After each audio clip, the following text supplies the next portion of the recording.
This is Lisa from Mobile Tech Review, and today we're going to look at the LG Lucid 2 on Verizon. Yes, yet another goofy name for a phone, but honestly, it has one really strong thing going for it. It's free. Just free on contract. Hard to beat that. And actually, the specs are pretty nice on this. You get a dual-core Snapdragon processor, 4.3-inch IPS display, very pocketable, pretty slim, decent camera with HDR, and we're going to look at it now. So this is the LG Lucid 2. It's available now on Verizon Wireless for the grand old price of free on contract. 4.3-inch display, Android smartphone, Jelly Bean 4.1.2. A lot of phones are coming out with that version of Jelly Bean. Not quite the very latest, but late enough to make us happy. IPS display here, quite nice. The only thing is there's a pretty thick glass covering over the face of the phone, and viewing angles are a little bit affected by this. IPS displays usually have near 180-degree viewing angles, but it refracts light a lot. It's a minor complaint for a phone that's free. It's QHD resolution, so that's 960 by 540 pixels. A reasonable resolution for a phone that does not have a huge display, 4.3 inches, and it looks pretty sharp too. So obviously for this price, we're not going to beg for a full 1080p display on a smartphone, and it's nice enough. It's a compact phone, fits easily in the hand. I have to say, it feels nice in the hand too, a little bit curvy. Not super duper thin, 0.39 inches, but certainly not chunky. And they have little visual accents here that make it look a little bit more interesting and streamlined here. A little silver highlighting over here by your volume buttons. Side view right there, just plastic. Plastic's not such a bad thing. The last Lucid was kind of a shiny thing on the back, and that not only picked up a lot of fingerprints, it made it hard to keep hold of. So this one's pretty effective in terms of being grippy, at least, the texture on here. There's our speaker hole right here. Our 5-megapixel camera with the LED flash, obviously the LG logo, 4G logo right there. Up top, this part's a little bit shiny. Again, that gives it a little bit of visual interest, so I like that. There's our headphone jack and a microphone hole. This side right here, the power button, the same matching kind of, shall we say, sort of racing stripe thing going on, makes it look nice. And on the bottom, there's our micro USB port. But wait, here's something cool by today's standards. Looky, looky, you can actually take the back off of this phone and access your battery. Isn't that nice? So we grab by the micro USB port, yank that guy right off, and then there's our battery, clearly marked, 2460 milliamps. Micro SD card slot, always nice to have, and that's where the micro SIM card goes. So here's our lock screen right here. You can either drag the lock just to unlock it, or you see we have little shortcuts there that were at the bottom. Bring that back to life again. So say we want to go straight to Google or straight to the phone, you can do that, or straight to the camera. You yank that guy up. Cute little visual effect. 5-megapixel camera here, so, you know, not super rocking on the resolution, but to tell you the truth, it takes a pretty good picture, and having HDR on this is quite nice. We'll put our little favorite bath toy here so we can see it actually looking at something. We'll try to reduce the glare there on this big piece of glass on the front.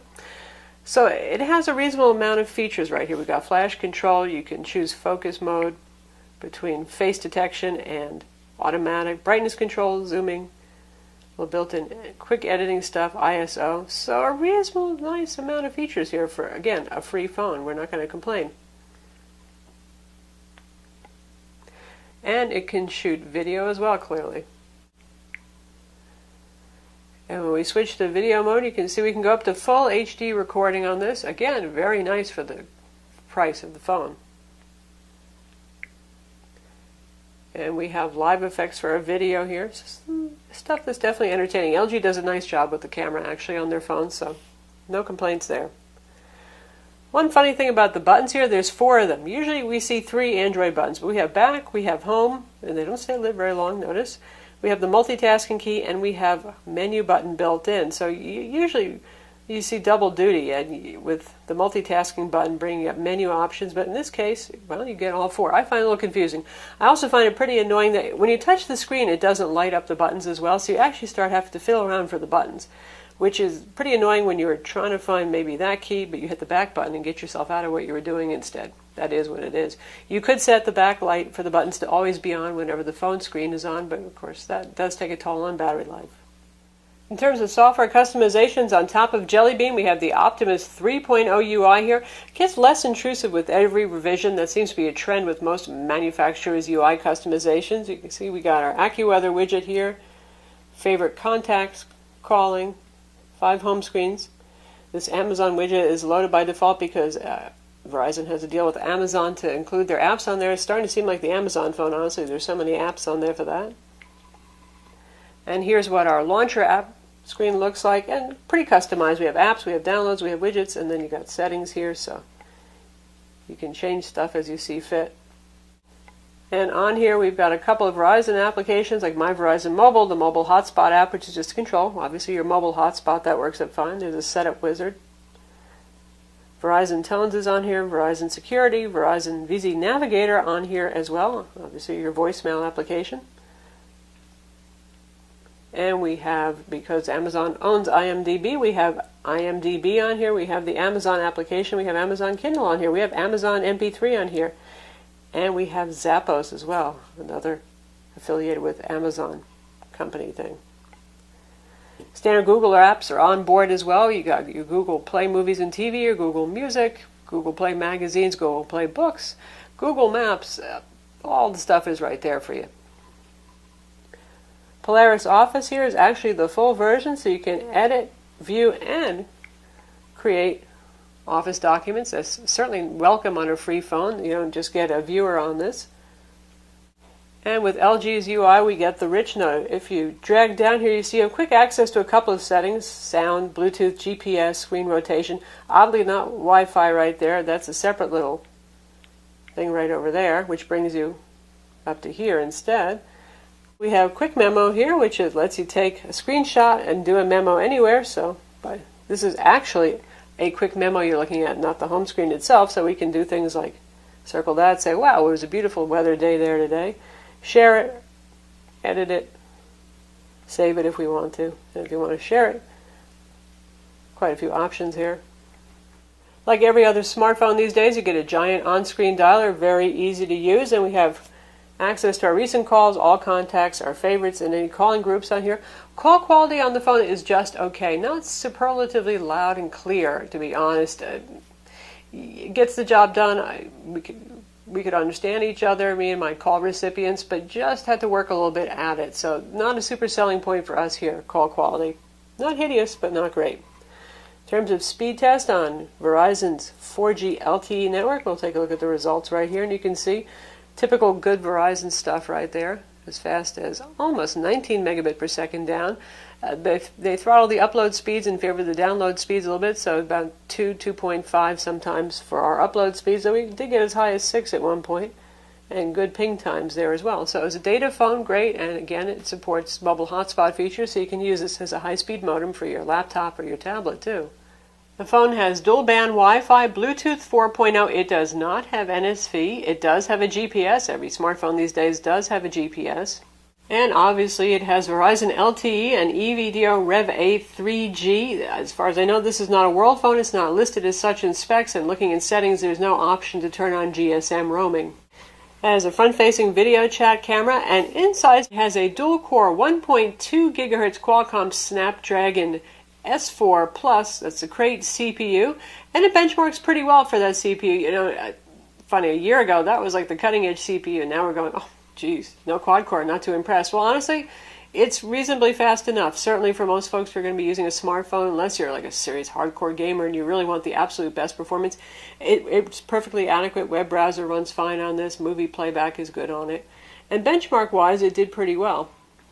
In terms of performance, you can see this is our Antutu score right here. Benchmark 11,443. That's pretty good. At 1.2 gigahertz dual-core Snapdragon CPU, well, that's about what you're getting in the Samsung Galaxy S3 on the same carrier, and you get about the same level of performance. Just fine, actually. And if we take a look at our quadrant score right here, you can see what we scored, 5733, also very respectable and plenty fast enough for average use, except for those of you speeds and feeds folks who really want to have the fastest possible future-proof CPU. Obviously, a free phone is not going to be the most future-proof. You're not going to have the very best cutting-edge specs on the phone. The phone has a gig of RAM and it has 8 gigs of internal storage. Only about 4 gigs are free for your use. And keep in mind with Android 4 and above, you got to store applications on internal storage, so you're going to want to put your big fat games and things like that on internal storage, and your lightweight applications too.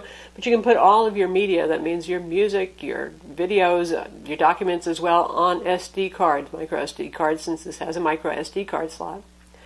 In terms of battery life, well, number one, we like the fact this has a removable battery and it's 2460 milliamps. That's pretty darn beefy. We had absolutely no problem making it through a day on a charge with this phone, so good times with that. The smaller screen and the dual core rather than cutting edge fast CPU on this really do help with battery life. It's a nice, sharp, bright, and colorful display. Bright is reasonably bright, not as wildly bright as the first Lucid. Mostly of concern there for outdoor viewability. This is just average for outdoor viewability, mostly because of the glare on the glass. But meanwhile, back to the game. Playing great.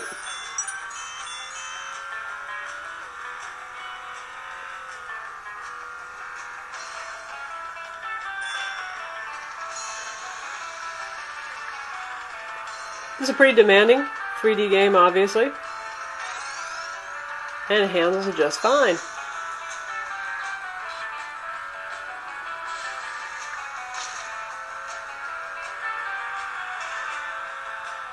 So here's a lot of stuff. Don't be too intimidated. A lot of this is just for the car mount kit. First off, this is pretty nice desktop cradle right here. Not too heavy, but reasonably nice wedge design that actually stays on the table well. You can see, if you look in here, there's a connector where the micro USB plugs into the phone. Slide it in and you can charge it.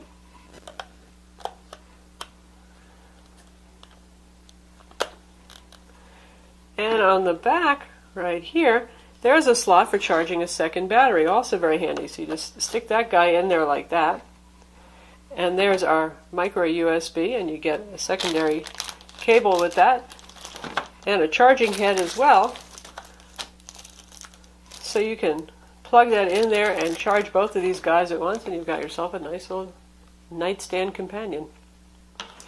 For those of you who say, aha, I hate to use cable for charging, there's the wireless charging back with a little bit of plastic over here that tells you to take the old back off, put the new back on. And that works with this little disc-like charger right here. Nice and compact, I like that. So you just rest the phone right on top of it and you can do wireless charging. And lastly, all these other pieces right here are for the car mount kit. We have a suction cup right here so you can stick that to your windshield. And here's the part that then clips in here to hold your phone. So you can use this guy in the car. All in all, again, I can't say enough, for free, it's really not a bad phone. I always say get the best phone you can afford, but not everybody really can afford to put any money into their smartphone, and this is a lot to get for just the cost of your monthly contract fees, honestly.